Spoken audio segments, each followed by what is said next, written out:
What's the longest menstrual cycle you've ever had? I was sitting on my boyfriend's lap when my coochie started bleeding. Silas helped me put a tampon in, but I soaked through it in just 20 minutes. We rushed to the ER, and when I bled through the examination table paper 3 times, they insisted on keeping me overnight. The hematologist actually said, "This shouldn't be possible," while I just sat there shaking. The ride home was silent except for my apologies every time we hit a bump and I felt another gush. For 2 weeks, he kept making me these protein smoothies every morning, packed with iron for the blood loss. But the bleeding somehow got worse, and I was soaking through overnight pads in 30 minutes. When I mentioned this to Silas, he got defensive and said I was being ungrateful.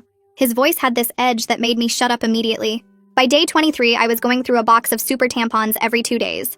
Silas had started this weird notebook, writing down timestamps and flow levels, and when I asked what it was for, he said documentation, in this flat voice that made my skin crawl. I'd catch him staring at me sometimes with this expression I couldn't read, like he was waiting for something. My mom stopped inviting me over after I bled through her couch, and the way she looked at me, like I was diseased, still makes me want to cry. The gynecologist prescribed birth control pills to stop the bleeding, but they made it 10 times worse. And when I called Silas crying from the bathroom floor, he seemed almost excited, asking about the color and consistency. That's when Relina, his ex-girlfriend, messaged me on Instagram.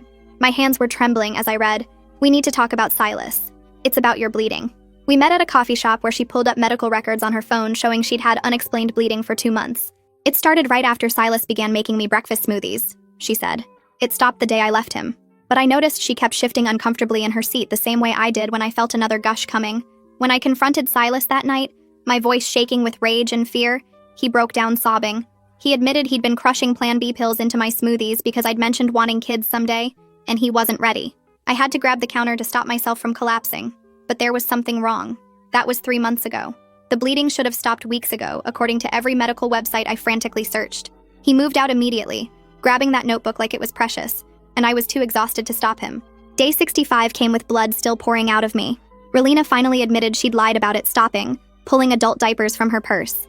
A few weeks later, I was buying pads at the pharmacy when I ran into Silas. He was already with his new girlfriend, Emily. The way he smirked made bile rise in my throat, especially when I saw Emily buying iron supplements. The detective I'd finally convinced to investigate called me 2 weeks later. They'd found Silas's search history from before he met any of us. Hundreds of searches about permanent menstruation, and medical journal articles about untraceable poisons that trigger endless hemorrhaging. I threw up after that call, dry heaving over the toilet. His mother reached out after hearing about the investigation. When we met, she lifted her shirt slightly to show me her adult diaper, whispering Silas's father had done this to her 30 years ago.